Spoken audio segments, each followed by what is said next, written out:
Today is by far one of my most anticipated times of the year, and that is the day after Christmas, aka second Christmas, aka the beginning of the Barnes & Noble hardcover sale. Now, in previous years, it's been 50% off of all hardcovers in store, but unfortunately, looking at their website this morning, it looks like it's only 30% off all hardcovers in store this year. However, I am a Barnes & Noble premium member, which means I get an additional 10% off, and looking at their website, there's a bunch that are marked as 50% off, so I'm hoping that that's the same in store as it is online. And if it's not, then what I'll probably do is like place a sneaky online pickup order and come pick some more up later. But for now, let's go inside and see what we can find.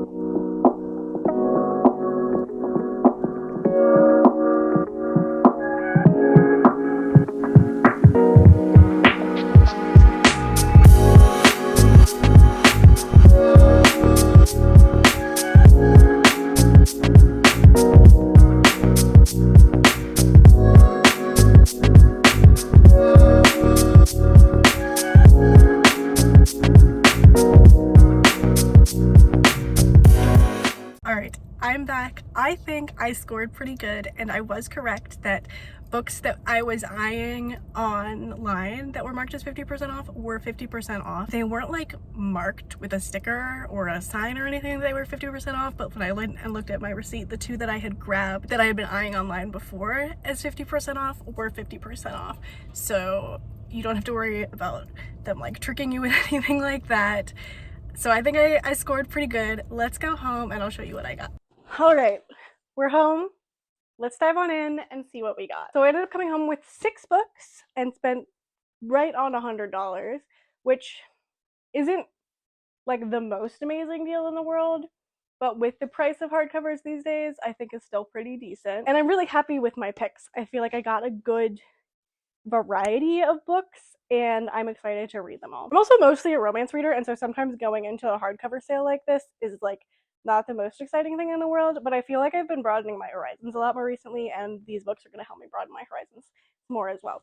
So, starting out book number 1, we have got Annibot by Greer. This is a book that I feel like I probably would not have picked up even a year ago, but I've heard some really good things about it, and the premise actually in the place I'm in my life now really intrigues me. So it is supposed to be about a sex robot who's like designed to be the perfect girlfriend for a guy named Doug, and it's narrated by her as she sort of starts to learn more and become more sentient. So I think it's going to be really interesting. It kind of reminds me of that one movie, I think it was called Sam or something like that, that was about like a sentient voice girlfriend, but this one is like actually written by a woman, so could be fun, could be interesting. It also is pretty short, so I think I might read this one pretty soon, actually. Then we've got another book that I've heard really good things about, The Reformatory by Tananarive Due. There are a couple of my friends who I trust pretty implicitly with their book recommendations who have raved about this book, and so I am excited, but also a little scared to dive into it. This one is definitely going to be a heavier one. It is about a young 12-year-old boy, 12, who is sentenced to 6 months at the Gracetown School for Boys for kicking the son of the largest landowner in town in defense of his older sister. So he goes even further into Jim Crow South, and it's a book that I know is like heavy. It's gonna suck a little bit to read, but I've also heard is really beautiful and like one of those books where you're gonna feel worse but also better coming out of it. So yeah, glad I picked this one up as well. Then we've got a book that has been long awaited and just came out, I'm pretty sure today, Heavenly Tyrant, which is the sequel to Iron Widow, which is a book that I absolutely love. Iron Widow is the story of a girl who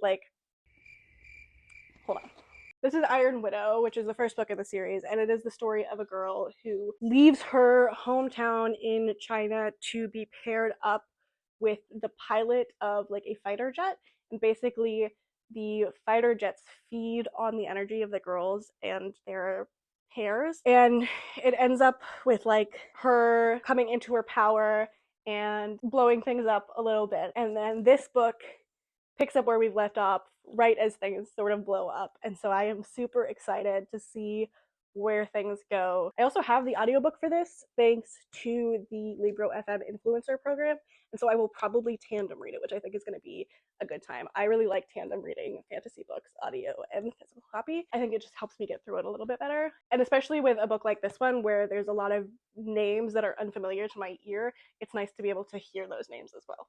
All right, another fantasy book. This is one that I haven't really seen so much of, but I was really intrigued by the cover and I looked it up on Goodreads. It's got really good reviews and I'm excited to give it a try. So this one is supposed to be inspired by one of the legends of the famous four beauties of ancient China, and it is about a girl who draws the attention of a famous young military advisor who presents her with a rare opportunity to use her beauty as a weapon. And basically, she infiltrates the enemy palace as a spy, seduces their king with the plan to like weaken them from within.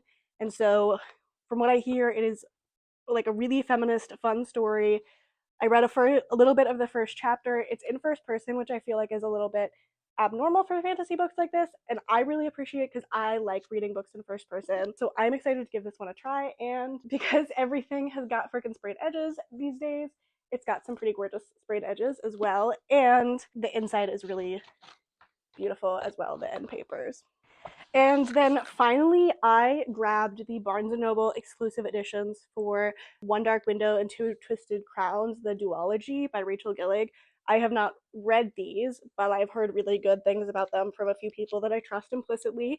And so I'm excited to give these a read as well. And they are also just absolutely gorgeous. And I love how they go together. I love that we've got like red on black and then black on red with I think it's just they go together so well, which I always appreciate in a book design. These are pretty stock standard in like the original plot, I think, of like a young girl who's in a peasantry and comes up for it and she has mysterious powers, but I've been told that the magic system is really interesting, and so I'm excited about that. So yeah, it says, Elspeth Spindle needs more than luck to stay safe. In the eerie, mist-locked kingdom she calls home, she needs a monster. But nothing comes for free, especially magic. When Elspeth meets a mysterious highwayman on the forest road, her life takes a drastic turn. Thrust into a world of shadow and deception, she joins a dangerous quest to cure the kingdom of the dark magic infecting it. Oh, except the highwayman just so happens to be the king's own nephew, captain of the Destriers, and guilty of high treason. Okay. This is gonna be a fun, good time. I love like a little quest, so I'm excited to give these one a read as well. And there you have it. That is our full haul for the end of the year Barnes & Noble hardcover sale. I think I came away with a pretty good stack of books that I am excited to give a read one day eventually. We'll see. This sale is going on, I believe, until the end of the year. I'll put the exact end date up on the screen. And also, if you can't make it into an actual physical store, thousands of books are for 50% off on their website, but you can't add your additional member percentage off on that. But I would say, yeah, if you've got your eye on a couple of books, this is a good time to go grab those, or just give yourself a browse if you got some gift cards or some book money for Christmas. And yeah, I'm excited. And until next time, happy reading!